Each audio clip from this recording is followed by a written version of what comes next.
Good morning दोस्तों। आज हम क्लास 10 के एक्सरसाइज 2.2 को लेकर आए हैं। इसमें हम आप लोगों को फर्स्ट इंटू लास्ट के माध्यम से शून्य को निकालना सिखाएंगे। अब देखिए कि फर्स्ट इंटू लास्ट कहते किसको है। फर्स्ट मीन्स होता है पहला, लास्ट मीन्स होता है अंतिम। तो पहले यहाँ पर देखिए कुछ नहीं लिखा हुआ है, तो इसमें 1 लिखा हुआ है, लास्ट में 8 लिखा हुआ है। इंटू मतलब गुना होता है। ये आपका 8 हो गया। 8 को आप इस तरह से तोड़िए, जोड़ने चाहे घटाने पर बीच वाला आ जाए, जोड़ने चाहे घटाने पर बीच वाला आ जाए, समझे, और गुना करने पर ये 8 आ जाए। तो देखिए 8 को जब आप तोड़ने का कोशिश करेंगे तो 2 चौके 8, 2 दूना 4, तो इस तरह से 2 गुना 2 गुना 2 करेंगे अगर तो 8 आएंगे। अब देखिए कि 2 गुना 2 4 हो गए। 4 में 2 को जोड़ देते हैं अगर तो 6 हो जाता है। 4 में 2 को घटा देते हैं तो 2 हो जाता है। तो हमको तो 2 चाहिए जोड़ने चाहे घटाने पर, जोड़ने चाहे घटाने पर 2, और गुना करने पर हमको 8 चाहिए। तो अब इस माध्यम से हम इस सवाल को सॉल्व करेंगे। 4 में से 2 को घटाएंगे 2 होगा। तो अब इस तरह के सवाल को यहाँ पर लिखिए। अब देखिए यहाँ पर देखिए x square minus 2x minus 8। अब इसको लिखना है। देखिए x square minus 4x plus 2x minus 8 बराबर 0। ठीक है। अब देखिए ये दोनों को आप दिमाग में लीजिएगा, तो यहाँ पर -2 ही लिखा हुआ है इतना दूर में, बाद में कि इसको यहाँ लिख दिए हैं, इसको यहाँ लिख दिए हैं। अब देखिए कि कोशिश इसमें कॉमन जो होगा वो लेंगे।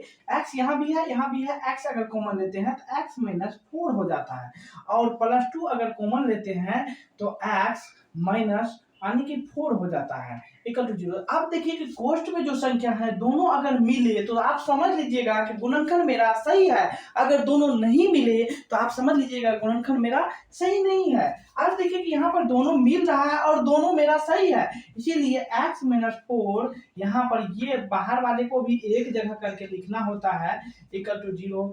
यही आपका शून्य हो गया। x minus 4 equal to 0, x equal to 4, एगो x plus 2 equal to 0, x equal to -2, यानी कि आपको x का मान 4 और -2 निकला। इसी को हम लोग शून्य कहेंगे, इसी को हम लोग शून्य कहेंगे। अब यहाँ पर देखिए ये सवाल आपको दूसरा टाइप का सवाल है। इसमें फर्स्ट इंटू लास्ट में देखिए, फर्स्ट में दिया हुआ है 3 और लास्ट में दिया हुआ है 4, तो 3 गुना 4 करेंगे तो 12 होगा।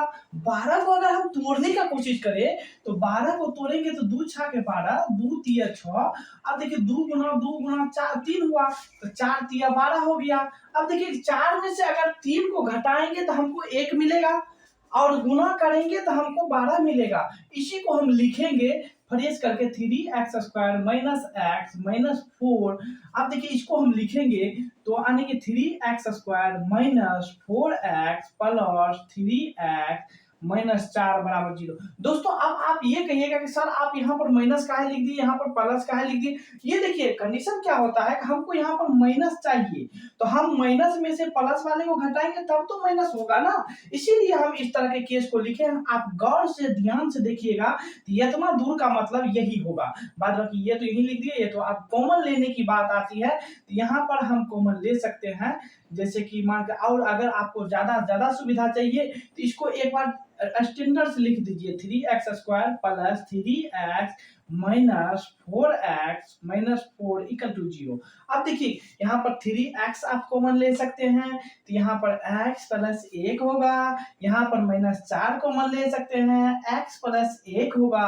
अब यहाँ देखिए x प्लस 1 बाहर वाले हैं 3x माइनस 4, अब बराबर 0, समझे। अब यहाँ पर x minus 1 equal to 0, x बराबर -1। ठीक है। अब यहाँ पर 3x minus 4 equal to 0, 3x equal to 4, 3x equal to 4/3, तो x का मान हो गया -1 और 4/3, यही आंसर हो गया। इसी तरह से प्यारे दोस्तों आप शून्य को निकालते जाइएगा। ये सवाल आपको 2 या 3 मार्क्स के पूछे जाएंगे 2024 के बोर्ड एग्जाम में। ठीक है, तब तक के लिए हमको धन्यवाद।